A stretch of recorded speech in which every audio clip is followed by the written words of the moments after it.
Avoir un IBAN français sur Trade Republic est presque devenu obligatoire. Il y a des avantages, mais aussi des inconvénients dans certains cas. Bien sûr, le premier désavantage, c'est que fiscalement, c'est beaucoup plus facile à déclarer pour les résidents français, mais ce qui peut en faire un désavantage pour certains qui préfèrent voler en dessous des radars. Pour ma part, j'avais bien plus confiance en la plateforme quand c'était 100% allemand. Maintenant, avec l'IBAN français et une succursale qui arrive en France, je trouve la plateforme plus risquée. Bien sûr, ce n'est que mon avis, mais je commence à connaître le gouvernement français et les problèmes qu'il pose aux investisseurs. Alors maintenant, savoir que j'investis dans une boîte qui peut se faire réprimander par le gouvernement m'inquiète un petit peu. Actuellement, il me semble qu'il n'est en aucun cas possible de me saisir mes actions, mais avec l'arrivée en France, cela pourrait devenir possible dans le futur. J'ai déjà un PEA sur le sol français et je voulais me diversifier sur une plateforme européenne, certes, mais basée en Allemagne. D'ailleurs, depuis qu'il est possible d'avoir un IBAN français, je remarque beaucoup de problèmes sur les plateformes. Des graphiques ne sont plus correctement mis à jour et au niveau des dividendes, j'ai eu quelques soucis, comme vous pouvez le constater sur la société, en particulier Realty Income. Un coup je reçois de l'argent, après on me dit non, finalement c'est moins, ou alors plus, et puis on me change le montant pour m'en remettre un autre, ou même des fois plusieurs montants différents. Comme tout ce qui touche à la France devient moins bien dans le temps, ici je trouve que c'est plutôt rapide. Après, certains pourraient dire que c'est plus facile, ça permet de faire des virements instantanés, que le fait d'être en France permet une meilleure régulation, que pour déclarer c'est presque automatique, et que la transparence est plus élevée. Alors oui, je suis assez d'accord, mais pour autant, j'ai jamais eu aucun souci par le passé et c'était tout aussi simple et fiable.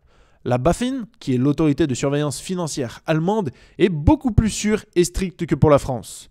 L'Allemagne étant considérée comme ayant l'économie la plus stable d'Europe. Vous l'aurez donc compris, actuellement, je n'ai pas pris le RIB français sur Trade Republic et pour le moment, la seule chose à laquelle je n'ai plus droit, c'est un rendement sur mon argent non investi. Autant dire que je perds en moyenne, allez, peut-être 5 centimes par mois de ne pas faire travailler mon argent, ce qui en soi est rien du tout. Je n'ai pas réinvesti d'argent sur la plateforme, d'ailleurs, jusqu'à présent, étant donné que je ne sais pas trop ce qui va se passer. Donc, actuellement, mes investissements automatiques ne fonctionnent plus. Je ne sais pas trop quoi faire et donc le mieux reste certainement de ne rien faire et attendre d'avoir encore un petit peu plus d'informations. La seule bonne nouvelle, c'est que les marchés continuent leur chute et que quand je vais remettre un billet sur les actions que j'ai déjà en portefeuille, je vais bien faire descendre leur prix de revient unitaire, ce qui en gros veut dire que je fais descendre le prix auquel j'achète l'action. D'ailleurs, dites-moi en commentaire si vous êtes passé par l'IBAN français ou si, comme moi, vous restez sur l'IBAN allemand et si vous allez continuer d'investir sur la plateforme ou non. Si on regarde d'ailleurs actuellement mes sociétés, on peut voir que j'ai toujours du Apple qui est en train de chuter à 5,35%, MSCI World qui se porte plutôt bien, Global Water USD Distributive qui se porte lui aussi plutôt bien, le S&P 500 plutôt pas mal, Walt Disney qui chute un petit peu, d'ailleurs si on regarde certainement le graphique, si on met potentiellement sur un mois, bon c'est... Allez, on va dire ça latéralise un petit peu.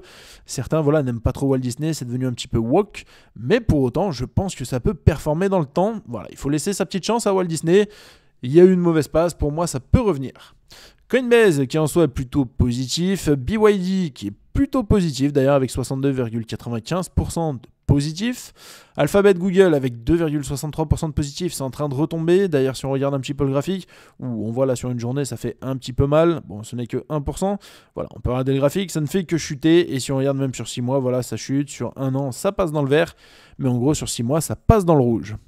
Si on regarde, nous avons quoi après BlackRock? Bon, BlackRock, on connaît, pour le moment, c'est toujours positif. Panafrica, c'est positif. Realty Income, ici, on est en négatif, mais un petit peu moins que sur la dernière vidéo que je vous ai fait. Ça repart un petit peu dans le vert. Compagnie donc ici de Saint-Gobain, toujours positif. Tesla, toujours en positif, mais en même temps un petit peu moins. D'ailleurs, si on regarde la courbe, ça ne fait que chuter. Ici, sur un jour, moins 3,4%. Sur une semaine, moins 4,12%. Sur un mois, moins 15,74%. Si on regarde sur 6 mois, nous sommes en positif de 6,95%. Donc, bon, autant dire, investir sur Tesla peut être intéressant dans ces prix-là. Ensuite, Amazon. Amazon ici on est en rouge. D'ailleurs, si on regarde la courbe, ça fait que tomber. Tout ce qui est économie américaine en ce moment, ça chute, ce qui nous laisse quand même des bonnes opportunités d'achat. MSCI World USD en accumulatif ici, voilà, je suis en négatif. Costco ici en négatif de 10,13%.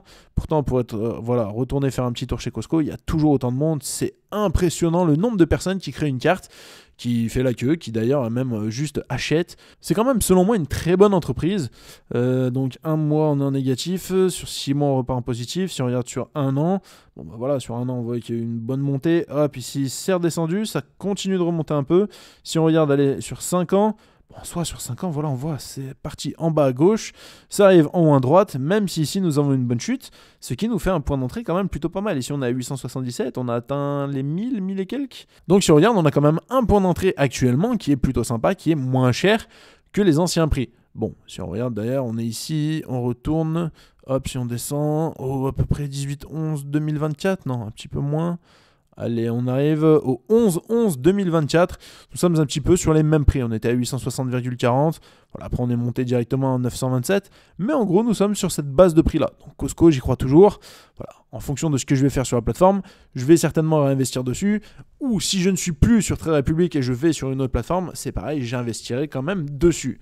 Et pour finir, nous avons donc Netflix ici, qui est toujours dans le vert, ce qui en soi est plutôt pas mal. Si on regarde donc sur un jour mon portefeuille, on voit que je perds 0,82%, soit moins 37,94 euros. Sur une semaine, j'ai perdu 178,54 euros, soit moins 3,75%.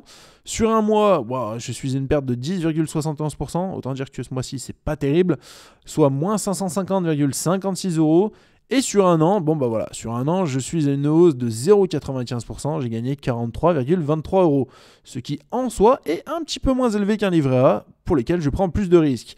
Par contre, si on prend depuis le maximum, je suis à 592,18 euros de positif, soit une plus-value de 14,83%. Sachant que mon portefeuille, ici, on est quand même arrivé à monter à un moment à plus 29. Allez, au plus haut ici, hop, est-ce que je vais arriver à l'avoir? Le plus haut ici avec 33,28% et une plus-value donc de 1330 euros. Grosso modo, on est quasiment à la moitié, on a divisé par 2 et pour autant, nous sommes toujours en positif. N'hésitez pas à me faire vos retours du coup sur la plateforme Trade Republic avec ce qui est en train de se passer, le RIB français, la succursale en France, est-ce que vous restez dessus, est-ce que vous changez? Si vous avez d'autres plateformes d'investissement, n'hésitez pas à me les mettre en commentaire, je pourrais potentiellement aller faire un tour et qui sait, peut-être investir directement dessus. En tout cas, merci à tous de m'avoir regardé et n'oubliez pas que ensemble, on devient un peu moins pauvre.